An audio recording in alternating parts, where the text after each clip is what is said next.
चलिए, जय हिंद मेरे प्यारे बच्चों, कैसे हैं? आई होप आप सब लोग बहुत अच्छे होंगे। कैम्ब्रिज क्लास में आप सब लोगों का स्वागत है। क्लास 10th की तैयारी आपका काफ़ी अच्छा चल रहा होगा और 26 के एग्ज़ाम की तैयारी के लिए ये जो हम सब जो लगातार क्लासें ले रहे हैं प्रकाश के प्रवर्तन एवं अपवर्तन का, तो आज ये चौथा क्लास है। इसके पहले हमने प्रकाश के प्रवर्तन का बेसिक एक क्लास लिए थे, दूसरी क्लास में प्रकाश के प्रवर्तन बताए थे, तीसरी कक्षा में हम सब प्रतिबिंब पढ़े थे और आज हम सब क्लास का सबसे महत्वपूर्ण पार्ट जो दर्पण पढ़ने वाले हैं, क्योंकि जब तक हम पहले दर्पण नहीं समझ पाएंगे तब तक क्लास के इम्पोर्टेंट गहराई तक हम पहुंच ही नहीं सकते हैं। ठीक है, तो यहाँ क्लास बहुत इंपॉर्टेंट है। ये चौथी क्लास, आपने अगर वो 3 क्लास नहीं देखे तो इस वीडियो के डिस्क्रिप्शन में उसका हम लिंक दे दिए हैं, वहां से जा करके आप क्लास को देख सकते हैं। देखिए, यहाँ से हम सब शुरू करने वाले हैं दर्पण। दर्पण, तो सबसे पहले हम दर्पण की परिभाषा क्या बताए थे? दर्पण की परिभाषा क्या बताए थे कि कोई भी चिकनी एवं चमकीली सतह से अगर नियमित रूप से प्रकाश का प्रवर्तन होता है, चिकनी एवं चमकीली सतह से नियमित रूप से प्रकाश का क्या होता है? प्रवर्तन होता है। उसी भाग और उसका एक भाग कलर किया हुआ रहता है, एक भाग क्या किया हुआ रहता है? कलर किया हुआ रहता है। उसी को क्या कहते हैं? दर्पण कहते हैं। उसी को क्या कहते हैं? दर्पण कहते हैं। क्या हमने बोला कि चिकनी एवं चमकीली सतह, चिकनी एवं चमकीली सतह, चिकनी एवं चमकीली सतह होना चाहिए और उसमें कैसा प्रवर्तन होना चाहिए? नियमित रूप से। मतलब अगर कोई भी दर्पण होने के लिए, दर्पण होने के लिए उसको क्या होनी चाहिए? तो उसकी सतह कैसा होना चाहिए? सतह चिकनी, सतह चिकनी और चमकीली होनी चाहिए। चिकनी और चमकीली होनी चाहिए, होनी चाहिए। तथा प्रकाश का नियमित रूप से, प्रकाश का नियमित रूप से प्रवर्तन हो, नियमित रूप से प्रवर्तन हो, उसे ही क्या कहते हैं? उसे ही क्या कहते हैं? उसे ही दर्पण कहा जाता है, उसे ही दर्पण कहते हैं। जैसा कि हम फिगर में बनाए थे, ये अगर और इसका साथ ही इसका एक भाग, साथ ही इसका एक भाग क्या हुआ रहता है? रंगा हुआ होता है, रंगा हुआ होता है या रंगा हुआ रहता, उसी को क्या कहते हैं? दर्पण कहते हैं। जैसे घर का आईना हम सब देखें, तो तुम सब अगर नहीं देखा तो आईना फोड़ देना है जाके घरे, और फोड़ने के बाद देखना कि उसका पीछे वाला भाग रंगल होगा। पीछे वाला भाग क्या होगा? रंगल। एक भाग रंगा हुआ रहेगा तभी जाके वस्तु का प्रतिबिंब बनेगा। जैसे ही हम एक समतल दर्पण बना रहे हैं तो इसका पीछे का भाग को हम क्या कर दिए? रंग दिए। जब तक नहीं हम पीछे का भाग रंगेंगे तब तक ये दर्पण नहीं कहलाएगा, तब तक ये दर्पण। मतलब दर्पण के लिए विशेषताएं क्या होनी चाहिए? दर्पण के लिए विशेषताएं क्या होनी चाहिए? जैसे एक प्रश्न पूछता है, ऑब्जेक्टिव प्रश्न, एकदम आसान प्रश्न पूछता, इनमें से किसका दर्पण नहीं बनाया जा सकता? प्लास्टिक का, कांच का, शीशा का या मिट्टी का? तो मिट्टी का कभी दर्पण बना सकते हैं? नहीं सकते। लेकिन बिहार बोर्ड के इंपॉर्टेंट प्रश्न है, लल्लन टॉप, एकदम बउआ वाला प्रश्न, एकदम सेम टू सेम ऐसी देगा। मिट्टी एक ऑप्शन उसमें देगा, बोलेगा इसमें से किसका दर्पण नहीं बना सकते? तो मिट्टी का कभी हम दर्पण बना सकते हैं? नहीं। दर्पण के लिए क्या चाहिए? चिकनी और चमकीली सतह, साथ में प्रकाश का कैसा परिवर्तन? नियमित परावर्तन। बोलना हल्का, नियमित परावर्तन। दूसरी चीज कि उसके एक सतह क्या होना चाहिए? रंगा हुआ होना चाहिए। उसका एक सतह क्या होना चाहिए? रंगा हुआ होना चाहिए। उसी को हम सब क्या कहते हैं? दर्पण कहते हैं। अच्छा ठीक है, तो दर्पण का परिभाषा तो निकल गया। दर्पण के प्रकार हो सकते हैं। दर्पण के क्या हो सकते हैं? प्रकार हो सकते हैं। तो देखिए, दर्पण के हम 3 प्रकार जानते हैं। दर्पण के हम सब कितने प्रकार जानते हैं? दर्पण के 3 प्रकार जानते हैं। इस तरीके से आप कॉपी में जब नोट्स बनाइएगा तो इस तरीके से आप तैयार कर सकते हैं, इस तरीके से आप तैयार कर सकते हैं। एक होता है समतल दर्पण, एक होता है कौन दर्पण? समतल दर्पण। दूसरा होता है गोलीय दर्पण, दूसरा होता है बाबू गोलीय दर्पण। तीसरा होता है परवलयीय दर्पण, परवलयीय दर्पण। ठीक है, देखिए समतल दर्पण किसको कहेंगे? समतल दर्पण किसको कहेंगे? वह दर्पण जिसका प्रवर्तक सतह, वह दर्पण जिसका प्रवर्तक सतह कैसा होता है? समतल होता है, उसे कौन दर्पण कहते हैं? समतल दर्पण कहते हैं। गोलीय दर्पण के 2 प्रकार होते हैं। गोलीय दर्पण के 2 प्रकार होते हैं। एक होता है उत्तल दर्पण, एक होता है उत्तल दर्पण, दूसर का होता अवतल दर्पण। एक होता उत्तल दर्पण और दूसर का होता अवतल दर्पण। और परवलीय दर्पण जिसके प्रबलीय भाग होते हैं, जिसके मतलब पूर्ण रूप से गोल नहीं होता है, ये परवल के मतलब परवलीय आकृति के होते हैं। पूर्ण सबका परिभाषा हम नीचे बताएंगे। पहले जितना हम दिमाग में सेटअप करवाते चल रहे हैं उसको सेटअप करते चलिए। पहले दर्पण कई प्रकार के, दर्पण कई प्रकार के, 3 प्रकार के। कौन कौन? समतल दर्पण, गोलीय दर्पण, परवलीय दर्पण। दर्पण कितने प्रकार के? ये नहीं कि दर्पण 2 प्रकार के मार के मत निकल जाना, एगो उत्तल दर्पण एगो अवतल दर्पण, क्योंकि अंधाधुन होता है कि दर्पण कई प्रकार के, एगो उत्तल एगो अवतल है तो पढ़ना नहीं, तुम मिस कर जाओगे। दर्पण के कितने प्रकार हुए? 3 प्रकार हुए। एक समतल दर्पण, दूसरा गोलीय दर्पण और तीसरा परवलीय दर्पण। अब तुमसे पूछा जाए गोलीय दर्पण कई प्रकार के, तब गोलीय दर्पण 2 प्रकार के, एक उत्तल दर्पण और अवतल दर्पण। अब देख लो उस हिसाब से हमें कई गो दर्पण की परिभाषा याद करना पड़ेगा बाबू। 1 2 3 4। अब हो सकता है गोलीय दर्पण को भी हमें पढ़ना पड़े, क्योंकि बेसिकली पहले गोलीय दर्पण के हम परिभाषा पढ़ लेंगे तब ना उसका 2 पार्ट बांटेंगे। मतलब मिला जुला करके 3 2 5 गो दर्पण का परिभाषा हमें क्या रखना होगा, ध्यान रखना होगा। कौन सी? समतल दर्पण किसे कहते हैं, दूसर का गोलीय दर्पण किसे कहते हैं, तीसर का अवतल दर्पण किसे कहते हैं, चौथा उत्तल दर्पण किसे कहते हैं, और 5वां परवलीय दर्पण किसे कहते हैं। परवलीय दर्पण किसे कहते हैं। लोल। चलिए तो हम बारी बारी से शुरू हो जाते हैं। ये दर्पण के प्रकार समझ में आ गया ना। देखिए पढ़ेंगे कम भले ही, लेकिन दिमाग में पूरा सेटअप होना चाहिए दिमाग में, क्योंकि वीडियो आज देखें, आज के 8 महीना बाद देखें, तो पूर्ण रूप से हमको रिपीट हो जाना चाहिए, पूर्ण रूप से हमारा क्या होना चाहिए, रिवीजन हो जाना चाहिए। ठीक है, तो ये देखिए ये भी दर्पण के प्रकार में ही बनाया। और सबसे पहले कौन दर्पण लिया? सबसे पहले समतल दर्पण। सबसे पहले, क्योंकि हमने पढ़ा भी दर्पण कई प्रकार, 3 प्रकार। बार बार हम रिपीट कर रहे हैं, एकदम आंख बंद करके रिपीट करना। दर्पण कई प्रकार? 3 प्रकार। कौन कौन? समतल दर्पण, गोलीय दर्पण और परवलीय दर्पण। गोलीय दर्पण कई प्रकार के? 2 प्रकार के, एक उत्तल दर्पण और अवतल दर्पण। हम परिभाषा पढ़ रहे हैं किसका? समतल दर्पण का। समतल दर्पण का इधर भी ध्यान देना, ठीक है अंशु? किधर? समतल दर्पण। समतल दर्पण किसको कहते हैं? इसका परिभाषा क्या रहेगा? जिस दर्पण की प्रवर्तक सतह पूरी तरह समतल होती है उसे कौन दर्पण कहते हैं? समतल दर्पण कहते हैं। ये कौन सी बड़ी चीज है? और जिस दर्पण की प्रवर्तक सतह एकदम समतल हो, जिस दर्पण की प्रवर्तक सतह समतल हो उसे कौन दर्पण कहेंगे? समतल दर्पण। जिस दर्पण की प्रवर्तक सतह क्या समतल हो उसे क्या कहेंगे? समतल दर्पण। ये लीजिए हम फिगर बना देते हैं। इसका एक तरफ हम रंग दें, एक तरफ क्या कर दें, रंग दी, एक तरफ इसका क्या कर दी, रंग दी। तो ये कैसा दर्पण बन गया? समतल। इसका नाम अपने से दे दें, ए दे सकते हैं, बी दे सकते हैं, एम दे सकते हैं, एम डैश दे सकते हैं, जो इच्छा वो दे दीजिए। इसके नीचे लिख देंगे कौन दर्पण? समतल। क्योंकि अगर कोई भी बच्चे जो ऑनलाइन वाले हैं वो अगर पढ़ना चाहते हैं तो, क्योंकि इसका पीडीएफ तो हम अवेलेबल आपको दे देंगे, Cambridge class by Shyam sir, जब पूरी चैप्टर समाप्त होगी जिस तब होने के बाद। लेकिन उसका इमेज आप यहाँ बीच में ऐड कर सकते हैं, बीच में इमेज को क्या कर सकते हैं, ऐड कर सकते हैं। तो ये इसका क्या हो गया? ये प्रतिबिंब हो गया या नहीं हो गया? उसका क्या हो गया? अच्छा एक बात बताओ, ये हमेशा ये जो समतल दर्पण प्रतिबिंब बनाता है वो हमेशा आभासी बनाता है। आभासी अर्थात आभासी को हम काल्पनिक भी कह सकते हैं। आभासी को हम क्या कह सकते हैं? काल्पनिक। जो बच्चा कल पिछले क्लास पढ़ा होगा उसको पता होगा कि काल्पनिक प्रतिबिंब हमेशा क्या होती है? सीधा होती है। ये दिमाग में सेटअप कर लो एक कोना में, तो तुमको बहुत परेशान जीवन में होने वाले हो। क्योंकि आभासी या काल्पनिक प्रतिबिंब हमेशा क्या होता है? सीधा होता है। अगर ये याद नहीं हो पा रहा है तो एक चीज तुम सोचो, क्या तुम अपने बारे में कभी कल्पना गलत कर सकते हो? या कोई भी इंसान अपने बारे में कल्पना कभी गलत कर सकता है कि हम कुत्ता नियन पागल हो जाए?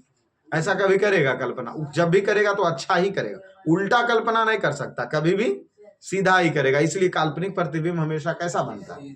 सीधा। तो समतल दर्पण से किस प्रकार के प्रतिबिंब बनते हैं? काल्पनिक प्रतिबिंब। समतल दर्पण से हमेशा काल्पनिक प्रतिबिंब, और काल्पनिक प्रतिबिंब हमेशा क्या होता है? सीधा होता है। साथ में इसका एक और गुण है कि इसमें जो प्रतिबिंब बनता है वो वस्तु के आकार के बराबर बनता है। मतलब समझते जाना, इसकी विशेषताएं हम बता रहे हैं। कौन से दर्पण का? समतल दर्पण का। कि समतल दर्पण से बना प्रतिबिंब काल्पनिक होगा, सीधा होगा, वस्तु के बराबर होंगे, वस्तु के आकार के बराबर होगा। साथ में दर्पण के पीछे बनेगा, दर्पण के पीछे बनेगा। यहाँ देख लीजिए, दर्पण के पीछे उतना ही दूर पर बनेगा जितना दूर पर तुम खड़े हो, उतना ही दूर पर। जैसे हम इधर खड़ा है, इधर बोर्ड खड़ा है, अब यहाँ कैमरा के सामने आईना होता तो पहले फोटो हमर बनता कि बोर्ड के? पहले हमारा बनता, क्यों? क्योंकि हम इससे नजदीक में हैं और हमसे ये दूर में है। तो मतलब वही चीज कहा जा रहा है, जितना दूर में वस्तु होगा उतना ही दूर में उसका क्या बनेगा? प्रतिबिंब बनेगा। ये दिमाग में घुस रहा। समतल दर्पण के सामने जितनी दूर पर वस्तु स्थित होगी उतना ही दूर पर उसका क्या बनेगा? प्रतिबिंब बनेगा। ये सब की विशेषता होती है। इसका उपयोग किसमें करते हैं?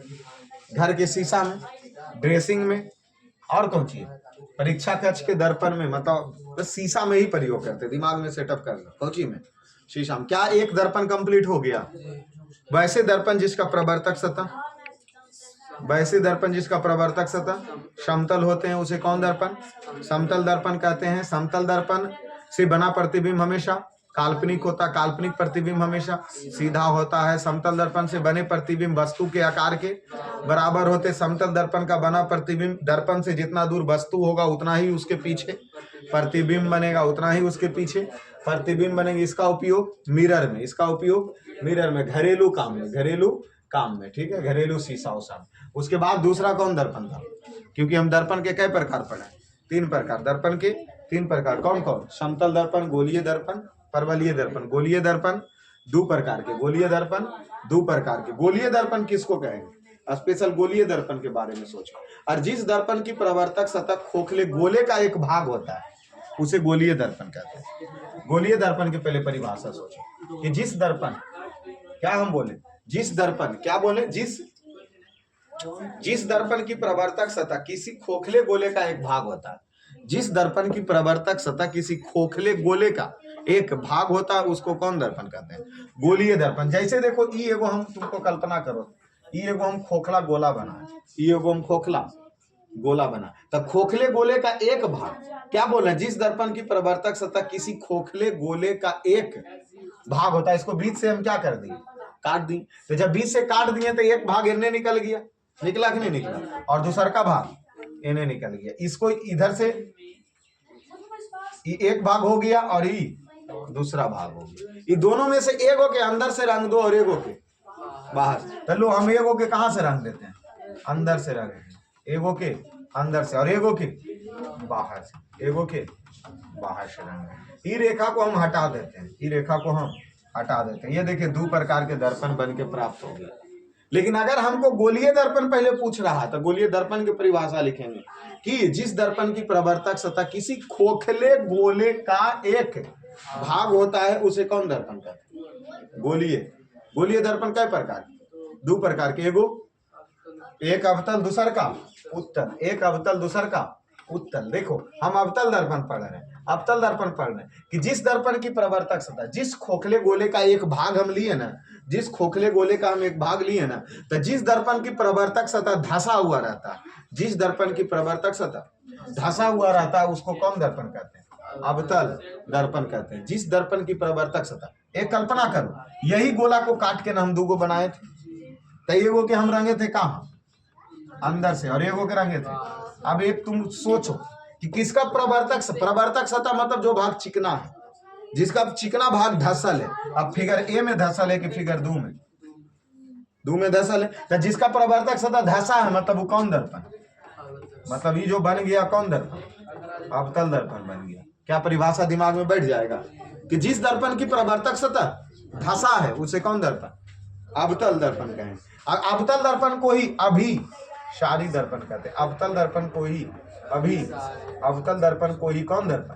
अभिसारी दर्पण कहते हैं। अवतल दर्पण को ही अभिसारी दर्पण कहते हैं। क्या दिमाग में सेटअप हो रहा है ना कि अवतल दर्पण को ही कौन दर्पण?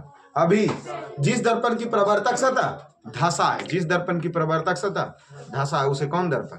अवतल दर्पण। अच्छा, इसका क्या परिभाषा कि जिस दर्पण की प्रवर्तक सतह उभरा, जिस दर्पण की प्रवर्तक सतह उभरा है उसे कौन दर्पण? उत्तल दर्पण। तुम सोच लेना कि जितना हम अभी बोल रहे हैं उतना हम सुन लेंगे कल।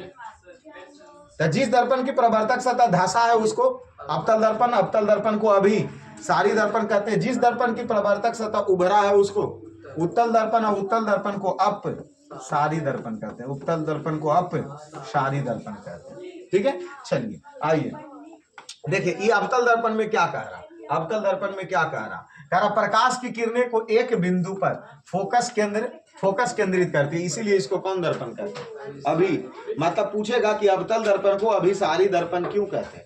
तो उसमें हम बोलेंगे कि प्रकाश की सभी किरणें, ये देखिए हम बना रहे हैं, ये देखिए हम बना रहे हैं, ये देखिए हम बना दिए प्रवर्तक सतह धसल है मतलब अवतल दर्पण। यहां से ये लिए, यहां से जितने भी प्रकाश की किरणें आएगी और दर्पण के सतह पर पड़ेगी, दर्पण की सतह पर पड़ेगी, वह एक बिंदु पर क्या होगा, अभिसरित होगा। एक बिंदु पर क्या होगा, अभिसरित होगा, अभिसरित होगा, अभिसरित होगा। अवतल दर्पण में जब प्रकाश की किरणें प्रधान अक्ष के समानांतर जाती है तो हमेशा फोकस से होकर के गुजरेगी, हम परिभाषा बताएंगे आपको। लेकिन पहले ही समझिए कि अवतल दर्पण में जितने भी प्रकाश की किरणें गई वो सब कौन बिंदु पर आया, एक बिंदु पर आकर के मिला, इसीलिए अभिसारी दर्पण इसको कहते हैं। तुमसे प्रश्न पूछ सकता कि अवतल दर्पण को अभिसारी दर्पण क्यों कहते हैं, तो हम क्या बोलेंगे कि अवतल दर्पण में प्रकाश की सभी किरणें प्रवर्तन के बाद कई बिंदु पर मिलती है, एक बिंदु पर आकर के मिलती है, इसीलिए अवतल दर्पण को कौन सा दर्पण कहते हैं, अभिसारी दर्पण कहते हैं। क्या दिमाग में सेटअप हो गया? अभिसारी अवतल दर्पण किसका, जिसका प्रवर्तक सतह धसा हुआ है, उसको कौन सा दर्पण, अवतल दर्पण। अवतल दर्पण को अभिसारी दर्पण कहते हैं। क्यों?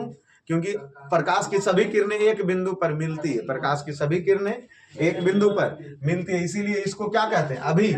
इससे कैसा प्रतिबिंब बनता है, अवतल दर्पण से हमेशा वास्तविक प्रतिबिंब बनता है, और वास्तविक प्रतिबिंब हमेशा मतलब दोनों प्रकार के प्रतिबिंब बनता, हम गलत बोल रहे हैं, मतलब इससे वास्तविक भी बनेगा और आभासी अर्थात काल्पनिक भी बनेगा। मतलब अवतल दर्पण प्रतिबिंब क्योंकि बनाएंगे, अभी तो क्लास हमारा शुरू ही हुआ है, ठीक है। तो अवतल दर्पण से काल्पनिक एवं वास्तविक प्रतिबिंब दोनों प्रकार के बनता है, बड़ा प्रतिबिंब और छोटा प्रतिबिंब दोनों प्रकार के बनता है। इसका प्रयोग टॉर्च, सोलर कुकर, दाढ़ी बनाने वाले दर्पण और दंत चिकित्सा के क्षेत्र में, सोचते जाओ कहाँ कहाँ, सोलर कुकर जो खाना बनाने वाले धूप में रख देने के बाद इसमें खाना बन जाता है।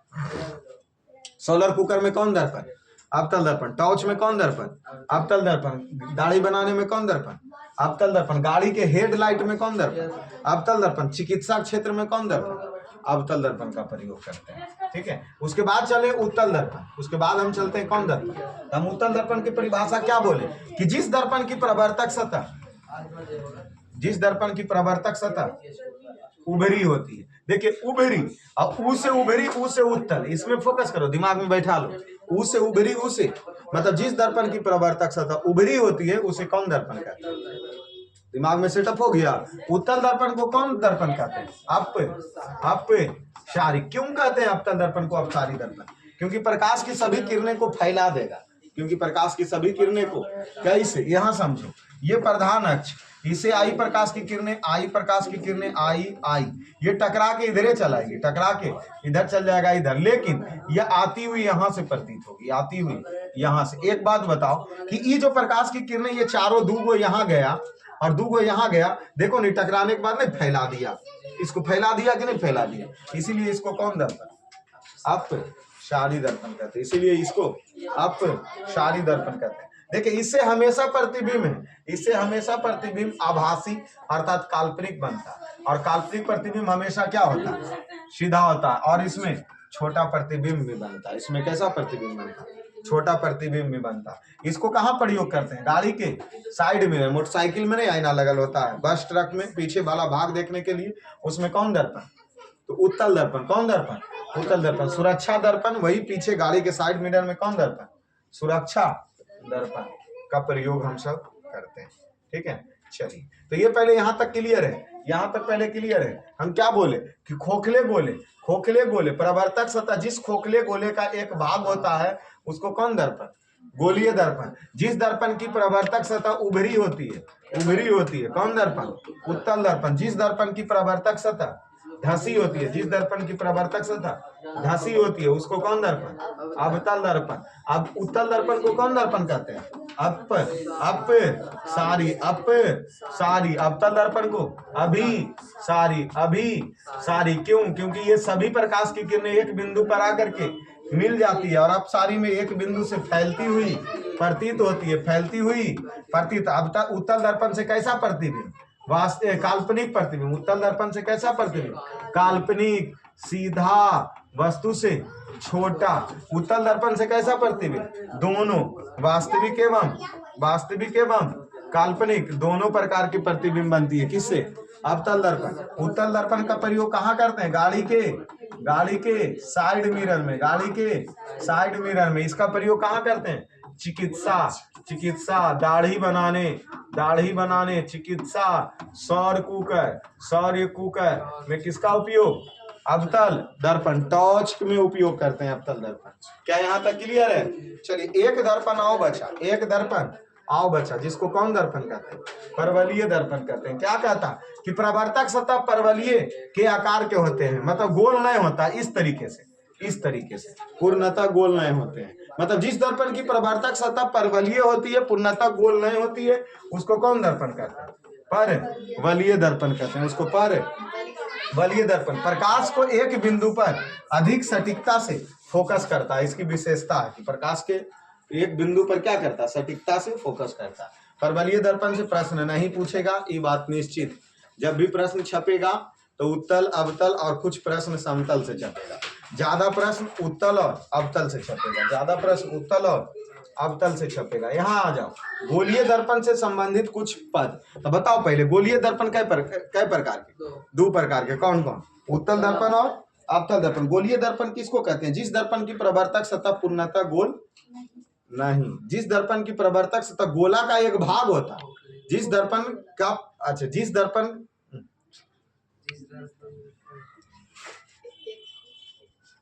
रिलैक्स रिलैक्स, जिस दर्पण की प्रवर्तक सतह किसी खोखले गोले का एक भाग होता है, जिस दर्पण की प्रवर्तक सतह खोखले गोले का एक भाग होता है, उसको कौन दर्पण कहते हैं? गोलीय। गोलीय दर्पण के यहाँ कुछ परिभाषा दिया, गोलीय दर्पण के कुछ। तो गोलीय दर्पण कै प्रकार के? दो प्रकार, उत्तल अवतल। जिसका प्रवर्तक सतह उभरा रहेगा उत्तल, जिसका धसा रहेगा अवतल। यहाँ देखिए समझिए, सबसे पहला परिभाषा कौन केंद्र? वक्रता केंद्र। मतलब गोलीय दर्पण में वक्रता केंद्र कहाँ होता है, जो समझा करो। तो देखो, गोलीय दर्पण में वक्रता केंद्र हम उसको कहेंगे कि जो दर्पण जिस खोखले गोले का भाग था ना, तो इसके बीच में जो सेंटर था, इसी को कौन सी कहते हैं? वक्रता। लेकिन अब यहाँ समझा करो बबुआ कि गोलीय दर्पण जिस खोखले गोले का भाग होता है, उस गोले को केंद्र को कौन केंद्र कहते हैं? और वक्रता केंद्र को किससे सूचित करते हैं? सी से। अच्छा अब एक बात बताओ, ये गोलवा तो हम काट दिए थे दो भाग में, तो उत्तल दर्पण के लिए भी केंद्र होगा और अवतल दर्पण के लिए भी केंद्र होगा। तो आओ हम पहले चलते हैं किस में? अवतल दर्पण। अवतल दर्पण लो, हम दोनों में चलते हैं। ये गोला था, इसके केंद्र को क्या कहते हैं? वक्रता। खोखले गोले के जिस भाग के दर्पण बना होता है, उसके केंद्र को वक्रता, अब वक्रता केंद्र को सूचित करते हैं। अब इसको हम दो भाग में काट दिए, तो इसको एक भाग अंदर से रंग दिए, एक भाग अंदर से रंग दिए और एक भाग को बाहर से रंग दिए। एक बात बताओ, इसका प्रवर्तक सतह उभरा, एगो इसका ही केंद्र अलग हो गया और इसका केंद्र, क्योंकि दोनों दो फिगर बन गया। ठीक है, अब बताओ कि इस दर्पण को कौन दर्पण कहेंगे? जो उभरल है, और ये जो धसल है, अवतल। अच्छा, दर्पण के ई तो प्रवर्तक सतह इन्हें हो गया, तो इसमें देखो उत्तल दर्पण के वक्रता केंद्र कहाँ होती है? दर्पण के पीछे। देख रही हो ना, दर्पण चिकना वाला भाग इन्हें ना है, तो हम क्या बोलेंगे? उत्तल दर्पण के वक्रता केंद्र दर्पण के पीछे होता, जबकि अवतल दर्पण के वक्रता केंद्र दर्पण के सामने होता। यहां देखो, अवतल दर्पण दर्पण के सामने होता है, कौन कौन? वक्रता। तो देखो कौन दर्पण में? अवतल। तो अवतल दर्पण में वक्रता केंद्र दर्पण के सामने होता, जबकि उत्तल दर्पण में यही चीज लिखा गया, दर्पण के। तो उत्तल दर्पण में वक्रता केंद्र दर्पण के पीछे होता। ये दिमाग में घुस गया। और वक्रता केंद्र किसको कहते हैं? कि दर्पण जिस खोखले गोले का भाग होता है, उसके केंद्र को वक्रता केंद्र को वक्रता केंद्र कहते हैं। खोखले गोले के केंद्र को वक्रता केंद्र कहते हैं। दिमाग में इमेज में अपने सोचना, वो उत्तल बोले थे, उभरल था, पीछे होगा वक्रता केंद्र। उत्तल दर्पण का वक्रता केंद्र दर्पण के कहाँ होती है? पीछे। और अवतल दर्पण में वक्रता केंद्र दर्पण के सामने होती है। दिमाग में लोड, ये सब छोटा छोटा बात करना। और देखो, एक परिभाषा तो वक्रता केंद्र पढ़ लिए, ध्रुव। ध्रुव किसको कहते हैं? ध्रुव किसको कहते हैं? देखो ध्रुव किसको कहते हैं? जैसे गोलीय दर्पण की प्रवर्तक सतह के ज्यामितिक केंद्र को, जैसे ये देखो, ये गोलीय दर्पण ऐसे बनाना, इसको दो भाग में काटे ना, यहां से एगो दर्पण बनाना, एगो दर्पण बनाना, और यहां से भी दूसर का बना, तो इसके बीचों बीच में जो ये होता है ना भाग, दर्पण के बीचों बीच में, इसी को कोची कहते हैं? ध्रुव कहते हैं। और ध्रुव को पोल अर्थात पी से सूचित किया जाता है, ध्रुव को पी से सूचित किया जाता है। देखिए, यह दर्पण का वह बिंदु है जहां मुख्य अक्ष सतह को काटती है। अभी ये परिभाषा कोई जरूरी नहीं, इसकी विशेषता, ये परिभाषा नहीं, इसकी विशेषता। बशर्ते दिमागी रखना कि दर्पण के केंद्र को, दर्पण के मध्य बिंदु को क्या कहते हैं? ध्रुव कहते हैं। गोलीय दर्पण के ज्यामितीय केंद्र को दर्पण का ध्रुव, क्योंकि ये गोलीय दर्पण हो गया, ये हुआ ना, ये गोलीय दर्पण का ही नहीं एक पार्ट है, और इसके केंद्र को कौन सी कहती है? ज्यामितीय केंद्र को ध्रुव कहती है। गोलीय दर्पण के ज्यामितीय केंद्र को ध्रुव, ध्रुव को पी से सूचित करते हैं, ध्रुव को पी से सूचित करते हैं। ये जो इसकी विशेषता कह रहा, वो बात समझो तो, कि जैसे ये दर्पण बना, बताओ ये उभरल है कौन दर्पण, तो इसका केंद्र एने होगा, सही तो दिए हैं। आई धसल है तो इसका वक्रता केंद्र एने होगा। यहाँ पर पी हो गया, यहाँ पर सी हो गया, ई सी हो गया, ई पी, इसको मिलाने वाली रेखा, इसको मिलाने वाली, यही बात ही कह रहा कि दर्पण का वह बिंदु जहां से ये जो रेखा गया ना, इसी को कौन अक्ष कहते हैं? मुख्य अक्ष कहते हैं। इसी को कौन अक्ष कहते हैं? तो हमेशा ही बोल रहा कि मुख्य अक्ष कौची से होके जाएगा? पी से होके जाएगा। ये ध्रुव की विशेषता बता रहा था। चलिए और आगे चले, दूज पॉइंट पढ़े ना, एक वक्रता केंद्र, दूसर का ध्रुव, दूसर का खोखले गोले के केंद्र को वक्रता केंद्र का, दर्पण के मध्य बिंदु को ध्रुव कहते हैं। अगला क्या? मुख्य अक्ष। ये देखो, ये देखो, मुख्य अक्ष किसको कहते हैं? दर्पण के ध्रुव और वक्रता केंद्र सी को मिलाने वाली सीधी रेखा को कौन अक्ष कहते हैं? लो, ये रहा, ये रहा, ये रहा, यहाँ सी है, ये पी और ये हो गया सी, इसको मिला दो, ये कौन है रेखा? ये कौन रेखा? मुख्य अक्ष। कौन अक्ष? मतलब ध्रुव और वक्रता केंद्र को मिलाने वाली रेखा को मुख्य अक्ष कहते हैं। ये दोनों दर्पण में हो सकता है, ठीक है। तो यही चीज कह रहा, उदाहरण के लिए यहां समझो कि अवतल दर्पण क्या कह रहा? अवतल दर्पण मुख्य अक्ष दर्पण के सामने से गुजरता है, जबकि उत्तल दर्पण मुख्य अक्ष दर्पण के क्यों गुजरेगा पीछे से? क्योंकि उसका केंद्र ही अलग है। जैसे ये देखो हम बना दिए उभरा हुआ, मतलब कौन दर्पण? अब इसका सी यहाँ है, अब पी यहाँ है। अब बताओ कि दर्पण के तो पीछे से ना आ रहा, तो इसीलिए तो बोला कि उत्तल दर्पण का मुख्य अक्ष दर्पण के पीछे से आता। लेकिन जबकि ये अवतल दर्पण का ये पी हो गया, ये सी हो गया, कहाँ है? दर्पण के सामने, दर्पण के सामने। क्या दिमाग नहीं लोड ले रहा? चलिए, तो पहले मुख्य अक्ष भी आ गया ना, वक्रता केंद्र और ध्रुव को मिलाने वाली रेखा को मुख्य अक्ष कहते हैं। वक्रता केंद्र और ध्रुव को मिलाने वाली रेखा को मुख्य अक्ष कहते हैं। द्वारक किसको कहते हैं? दर्पण की वास्तविक सतह की चौड़ाई को द्वारक कहते हैं। समझा करो, ये रहा, ये कितना चौड़ा भाग था ना, ये वाला कितना चौड़ा भाग था, यही उसका क्या कहलाया? देखो ये छोटा है, ये आओ बड़ा बना दिए, तो ये इसकी चौड़ाई, मतलब दर्पण के प्रवर्तक सतह की चौड़ाई को दर्पण का द्वारक कहते हैं, दर्पण की द्वारक कहते हैं। ठीक है, समझ रहे हो ना? द्वारक यहां से यहां तक देखो, चौड़ैया कम है, ये चौड़ैया ज्यादा, तो इसमें द्वारक छोटा है और ये द्वारक बड़ा हो गया। देखो यहां समझो, यह वह भाग होता है जहां प्रकाश का प्रवर्तन होता है, मतलब इसी में ना प्रकाश प्रवेश करेगा। बस दिमाग में ही रखो कि उसके द्वारक किसको बोलते थे? दर्पण की सतह की चौड़ाई को दर्पण का द्वारक कहते हैं। चलिए ये भी निपट गया। द्वारक के बाद आई वक्रता त्रिज्या। वक्रता त्रिज्या क्या कह रहा? दर्पण के ध्रुव तुम जानते हो ना, ध्रुव जानते हो, ध्रुव और वक्रता केंद्र तक की दूरी को कौन त्रिज्या कहते हैं? जैसे यहाँ समझो, ये दर्पण हम बना दिए, ये दर्पण बना दिए, यहाँ पी हो गया और यहाँ सी, यहाँ से यहाँ की दूरी को कौन सी कहते हैं? वक्रता त्रिज्या कहते हैं। जैसे ये रेखा हम अगर और बड़ा भी खींचेंगे तो इसको कौन अक्ष कहेंगे? प्रधान अक्ष या मुख्य अक्ष। लेकिन एज्जा से एज्जा, पी से सी के बीच की दूरी को कौन त्रिज्या कहते हैं? वक्रता त्रिज्या कहते हैं। दिमाग में लोड ले रहा है ना कि वक्रता त्रिज्या किसको कहेंगे? तो दर्पण के ध्रुव और कौन केंद्र? वक्रता केंद्र के बीच की दूरी को क्या कहते हैं? वक्रता त्रिज्या कहते हैं। यहाँ एक संबंध होता है कि वक्रता त्रिज्या r बराबर 2f, f बराबर r/2, ये सिद्ध करना है, हम करेंगे बाद में। जहाँ f क्या है? कौन दूरी? फोकस दूरी, और r क्या होती है? वक्रता त्रिज्या। ये सिद्ध करना होता है, हम सिद्ध करेंगे इस क्लास में नहीं, अगले क्लास में। और पहले देख लीजिए और कोई संबंध। मुख्य फोकस, कौन फोकस? मुख्य फोकस। यहाँ समझ लीजिए, मुख्य फोकस अलग अलग होता है दोनों का, शायद यही मुख्य फोकस और ये फोकस दूरी, मुख्य फोकस फोकस दूरी। और है कुछ क्या? हाँ चलिए, वही चीज है, नीचे भी दिया हुआ। मुख्य फोकस समझा कीजिए पहले, मुख्य फोकस समझिए। मुख्य फोकस देखिए, सबसे पहले कौन दर्पण का? अवतल, क्या कह रहा, मुख्य अक्ष के समानांतर आपतित प्रकाश की किरणें प्रवर्तन के बाद एक बिंदु F पर मिलती है, इसी को कौन सी कहते हैं, मुख्य फोकस कहते हैं। यहां भी देख लीजिए कि समानांतर किरणें प्रवर्तन के बाद अब सारी रूप से एक बिंदु पर आती हुई प्रतीत होती है, उसी को क्या कहते हैं, मुख्य फोकस कहते हैं। नहीं पता चला, आओ यहां पता चलेगा, यहां पता चलेगा। देखो हम बना देते हैं पहले एक दर्पण, ये देखिए, सोच लीजिए इसका नाम, क्योंकि उभरा है उत्तल दर्पण। अब इसका यहाँ C हो गया, क्योंकि जिस खोखले गोले का केंद्र का भाग होता है उसको वक्रता, यहाँ पर इसका P हो गया। E मिला दिए कौन अक्ष, मुख्य अक्ष, मुख्य एज्जा से एज्जा दूरी वक्रता त्रिज्या, एज्जा से एज्जा दूरी वक्रता त्रिज्या। अब एक बताओ, किरण दर्पण के अंदर से आएगा, अरे रंगालका धने से कि चिकना सतह से ना, इनने से प्रकाश की किरणें गया तो ई टकरा के इनने चला गया, यहां से गया ई टकरा के इनने चला गया, ई टकरा के इधर आ जाएगा, ई टकरा के। लेकिन ये सभी आती हुई नजर आएगी कहां से, एक बिंदु से। इसको आर हम हटा देते हैं अभी फिलहाल के लिए।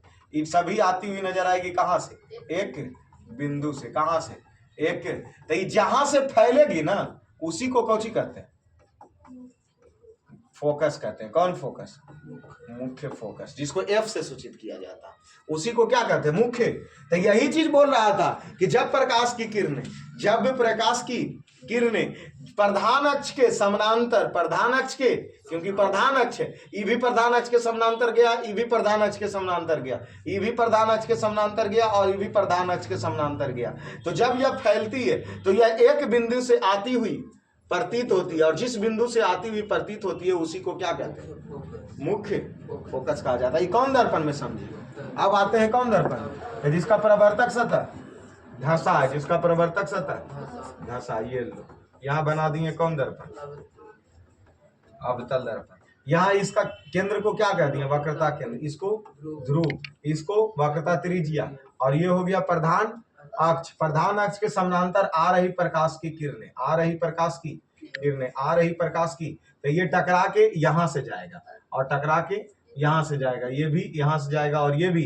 तो ये एक बिंदु, जिस बिंदु पर आकर के मिलती है उसी को क्या कहते हैं, मुख्य।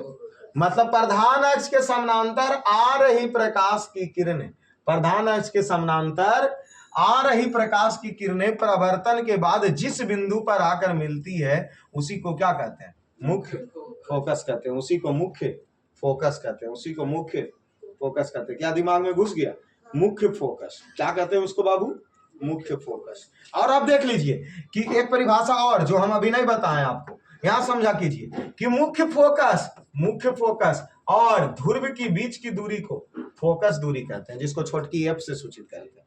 मुख्य फोकस और ध्रुव के बीच की दूरी को फोकस दूरी कहते हैं। मुख्य फोकस और ध्रुव की बीच की दूरी को मुख्य फोकस या फोकस दूरी कहते हैं। और यहां से आई F हुआ, एजा से जाई आर था ना, यही संबंध होता है F बराबर R/2, F बराबर R/, क्योंकि ई आर का आधा होता है F, तो इसीलिए F बराबर R/2। और ये बात सिद्ध करना है उत्तल दर्पण से भी और अवतल दर्पण से भी। हम आज की क्लास जो ली है उसका एक बार फिर से रिपीट, एक बार लास्ट बार एकदम रिपीट हम 5 मिनट में कर देंगे। पहले यहां समझिए, दर्पण जिस दर्पण की प्रवर्तक सतह चिकनी एवं चमकीली होती है उसका एक भाग रंगा हुआ होता है उसको क्या कहते हैं, दर्पण। दर्पण कई प्रकार के, 3 प्रकार के। कौन कौन, समतल दर्पण, गोलीय दर्पण और परवलयिक। जिसके प्रवर्तक सतह समतल होते हैं उसको समतल दर्पण से हमेशा वास्तविक काल्पनिक प्रतिबिंब और वस्तु के सीधा बनता है, और साथ में वस्तु के समान आकार और जो वस्तु रहेगा उतना दूर पर बनेगा। गोलीय दर्पण कई प्रकार, गोलीय दर्पण किसको कहते हैं, गोलीय दर्पण किसे कहते हैं, जिस दर्पण की प्रवर्तक सतह किसी खोखले गोले का एक भाग होता है उसको गोलीय दर्पण। गोलीय दर्पण कई प्रकार के, 2 प्रकार के, उत्तल और अवतल। जिस गोलीय दर्पण की प्रवर्तक सतह उभरी होती है उसको उत्तल, और जिस गोलीय दर्पण की प्रवर्तक सतह धसी होती है उसको, जिस दर्पण की गोलीय सतह पूर्ण रूप से गोल नहीं होता, परवलयिक रूप में होता है उसको परवलयिक दर्पण कहते हैं उसको। पर गोलीय दर्पण के मुख्य कुछ तथ्य जिसमें हमने सबसे पढ़ा कौन केंद्र, वक्रता केंद्र। तो वक्रता केंद्र, गोलीय दर्पण जिस खोखले गोले का केंद्र होता है उसी को वक्रता केंद्र को सी से सूचित करते हैं। ध्रुव, ध्रुव गोलीय दर्पण के ज्यामिति के मध्य बिंदु को ध्रुव कहते हैं और ध्रुव को पी से सूचित करते हैं। और ध्रुव और सी को मिलाने वाली दूरी वक्रता त्रिज्या कहते हैं। वक्रता त्रिज्या कहते हैं, वक्रता त्रिज्या कहते हैं। फिर क्या पढ़ा? मुख्य अक्ष, मुख्य अक्ष, मुख्य। तो ध्रुव और वक्रता केंद्र को मिलाने वाली सीधी रेखा को मुख्य अक्ष कहते हैं, या इसी को प्रधान अक्ष कहते हैं, या इसी को प्रधान। फोकस, फोकस जब प्रकाश की किरण दर्पण के प्रधान अक्ष के समानांतर जाती है तो जिस बिंदु पर मिलती है उसी को मुख्य फोकस कहते हैं। और फोकस और ध्रुव के बीच की दूरी को, फोकस और ध्रुव के बीच की दूरी को कौन त्रिज्या? नहीं, फोकस दूरी। कौन दूरी? फोकस दूरी। और फोकस दूरी को एफ से सूचित करते हैं, फोकस दूरी को। ये सभी चीज हम दर्पण की बेसिक क्लास पढ़े। और एक बात हमेशा याद रख लो कि इस चौथी कक्षा से एक 2 ऑब्जेक्टिव तो एकदम एग्जाम में जरूर छपेगा, एकदम निश्चित है।